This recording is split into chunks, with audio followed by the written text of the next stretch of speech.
Hello friends, स्वागत है आपका मेरे YouTube channel brothers trading academy में। तो आज जो हम लोग बात करने वाले हैं वो हम बात करने वाले हैं अब नेक्स्ट ट्रेडिंग सेशन यानी कि 16 अगस्त के लिए। यानी कि हमारे नेक्स्ट सेशन में हमें क्या देखने को मिल सकता है, यानी कि निफ्टी बैंक निफ्टी में हम किस ब्रेकआउट का वेट कर रहे थे और उसके ऊपर हमें क्लोजिंग मिली या नहीं मिली।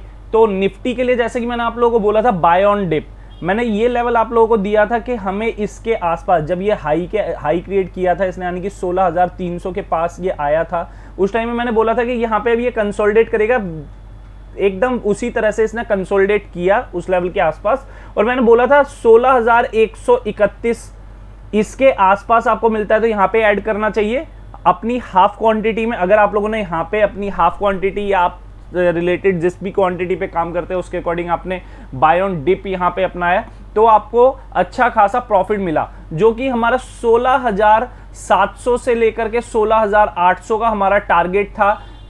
कहां पर 16,000 के अपर साइड पे अगर क्लोज हमें मिलता है तो 700 पॉइंट का टारगेट, 700 से 800 पॉइंट का मैंने टारगेट बोला था। उसके नीचे मैंने जो स्टॉप लॉस बोला था वो 200 पॉइंट का स्टॉप लॉस बोला था। और उसके बाद जब हमें ब्रेकआउट मिला भी, हमें एंट्री अगर नहीं भी मिली, उसके बाद भी मैंने बोला था कि डिप पे हम बाय कर सकते हैं। कहां पर 16,131 के आसपास। जैसा कि इसने लो बनाया सेम उसके आसपास, बिल्कुल एग्जैक्ट पॉइंट तक तो आना मुश्किल हो जाता है, लेकिन उसके आसपास एक शैडो रिजेक्शन लिया और अपसाइड पे क्लोज दिया। उसके बाद दो सेशन हमें देखने को मिला, एक अच्छा उछाल देखने को।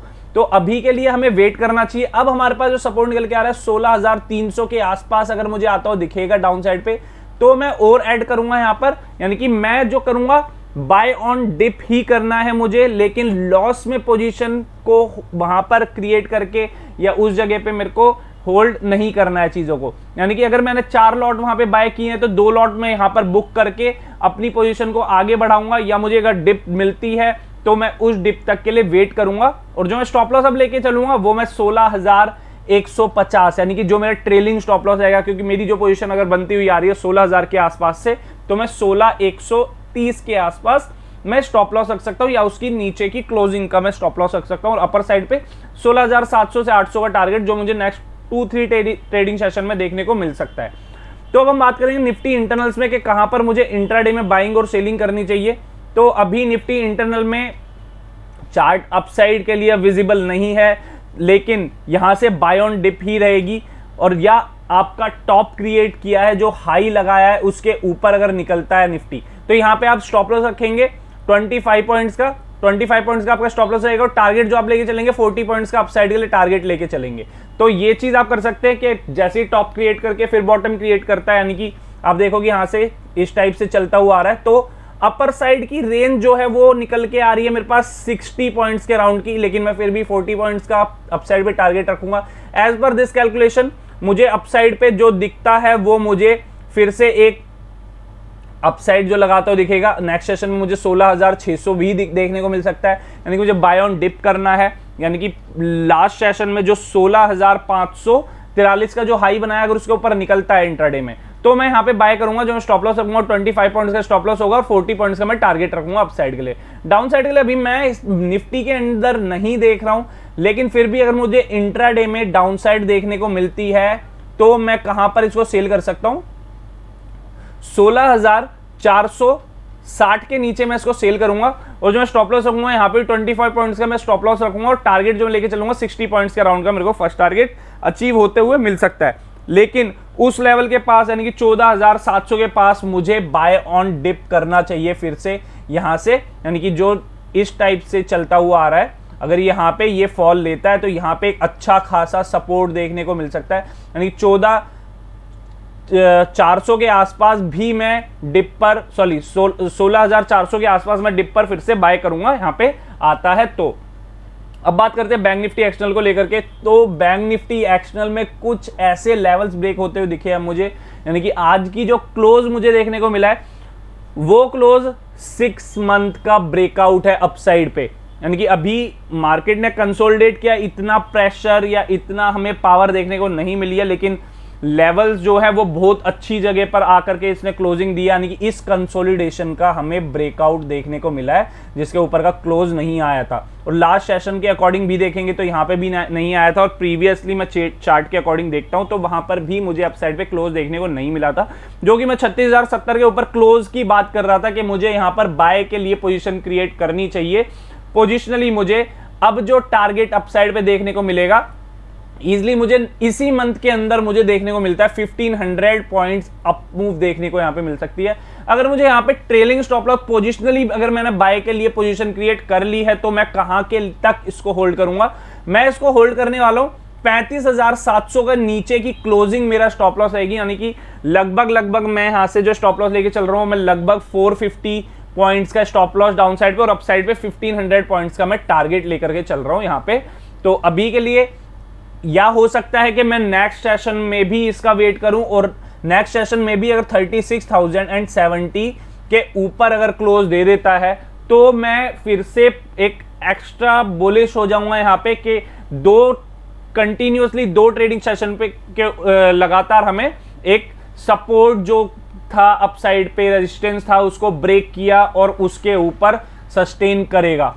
अदरवाइज यहां से भी हम पोजीशन अगर बनाते हैं तो मैं 450 पॉइंट्स का स्टॉप लॉस रख के पोजिशनली और अपसाइड के लिए प्ले यहां पे कर सकता हूं। जैसे ही मैंने आप लोगों को बताया था मुझे 2 मंथ के अंदर 40,000 बैंक निफ्टी दिखता है, तो अपसाइड के लिए अब मैं बैंक्स को लेकर के काफी बुलिश हूं।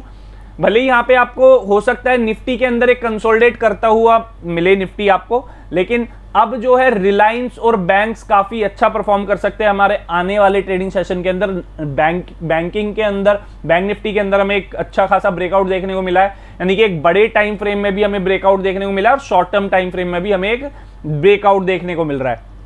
तो अब बात करते हैं बैंक निफ्टी इंटरनल्स को लेकर के। तो बैंक निफ्टी इंटरनल में मैं कहां पर बाइंग और सेलिंग कर सकता हूं, तो बैंक निफ्टी इंटरनल में मुझे जो बाय करना है 36,000, अगर मुझे गैप अप मिलता है 36,400 के ऊपर अगर जाता हुआ दिखता है तो मैं यहां पे बाय करूंगा। स्टॉप लॉस रखूंगा यहां पे मैं 150 पॉइंट्स का मेरा स्टॉप लॉस रहेगा। टारगेट जो मैं लेके चलूंगा 36,550 का फर्स्ट टारगेट होगा और 36,700 मेरा इंट्राडे के अकॉर्डिंग फाइनल टारगेट होगा।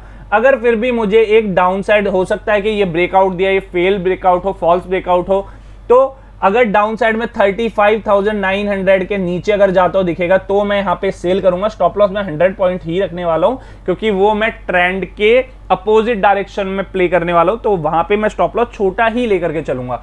तो यहां पर मुझे एक डबल टॉप का ब्रेकडाउन देखने को मिलेगा जिसका टारगेट जो फाइनल टारगेट निकल के आएगा लगभग 35,500 के आसपास का भी देखने को मुझे मिल सकता है। लेकिन फिर भी मैं छोटे टारगेट के लिए फर्स्ट टारगेट जो मेरे पास निकल के आएगा 35,750 पे एक सपोर्ट निकल के आ रहा है, यानी कि वो मैं टारगेट रख सकता हूं फर्स्ट, और 35,600 पे मेरा यहाँ पे सेकंड टारगेट निकल के आ रहा है। अगर वो भी होल्ड नहीं करता है तो 35,500 और उसके नीचे 35,000 तक भी मुझे देखने को मिल सकता है, जो कि अभी नहीं लगता है। यानी कि ये एक आपका वॉच सिनेरियो में हमें होता हुआ देखने को मिल सकता है। अदरवाइज अभी बाय ऑन डिप चल रहा है और हायर टॉप हायर बॉटम हमें फॉर्म होता हुआ दिख रहा है, और हमें अपसाइड पे टेक्निकल्स में भी जो देखने को मिला है वो अच्छा खासा ब्रेकआउट देखने को मिला है। तो अब बात करते हैं कि जो मैं आप लोगों के लिए स्टॉक लेके आया हूं, फर्स्ट स्टॉक है मेरे पास रिलायंस। तो रिलायंस में भी क्या हो रहा है, एक सपोर्ट एरिया के पास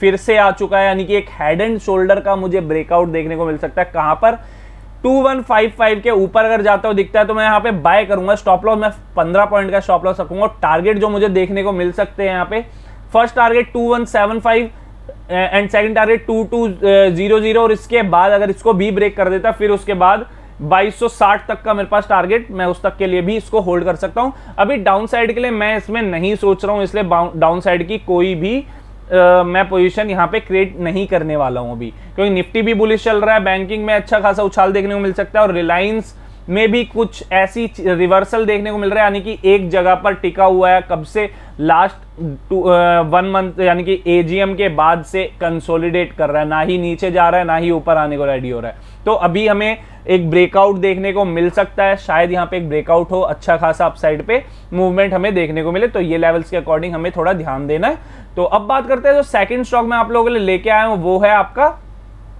आइशर मोटर्स। तो आइशर मोटर्स में हमें एक अच्छी खासी गिरावट देखने को मिली है, यहाँ पे अच्छी खासी गिरावट देखने को मिली है, लेकिन अब आ गया है बहुत हैवी सपोर्ट एरिया जो कि आपका 2522 के आसपास बनता हुआ दिख रहा है। तो यहां से बाउंस लेने के चांसेस ज्यादा हाई हो जाते हैं। अगर हम बड़े टाइम फ्रेम पर भी देखेंगे तो काफी अच्छा खासा सपोर्ट एरिया है। तो अगर मुझे बाय करना है यहां पर, तो मैं बाय करने वाला 2575 के ऊपर मैं बाय करूंगा, और इसको ब्रेक करेगा तो एक अच्छा खासा उछाल देता है क्योंकि सपोर्ट के पास है। तो इसके पास आने के बाद ये डबल बॉटम जो इसने क्रिएट किया है, इस पे मुझे अच्छा खासा बाइंग प्रेशर आता हुआ दिखेगा। तो मेरा स्टॉप लॉस जो रहेगा यहाँ पे 15 पॉइंट्स का स्टॉप लॉस रखूंगा।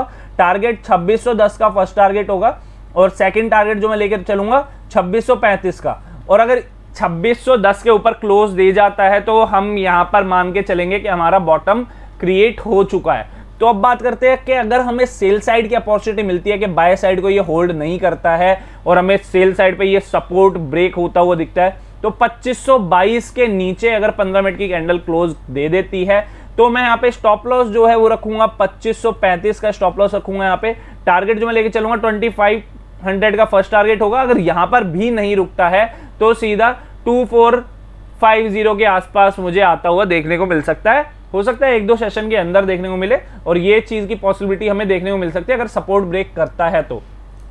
सो फ्रेंड्स, अगर आप लोगों ने हमारा टेलीग्राम ज्वाइन नहीं किया है तो आप हमारा टेलीग्राम ज्वाइन कर सकते हैं। वहां पर आपको इंट्राडे से रिलेटेड भी काफी रिकमेंडेशन मिलती है, यानी कि स्टॉक से रिलेटेड या मार्केट से रिलेटेड आपको न्यूज से रिलेटेड अपडेट मिलती है वहां पे। और अगर आप लोगों ने हमारा इंस्टाग्राम ज्वाइन नहीं किया है तो वहां पर भी आप इंस्टाग्राम पर हमें फॉलो कर सकते हैं, जो कि ब्रदर्स ट्रेडिंग एकेडमी के नाम से है।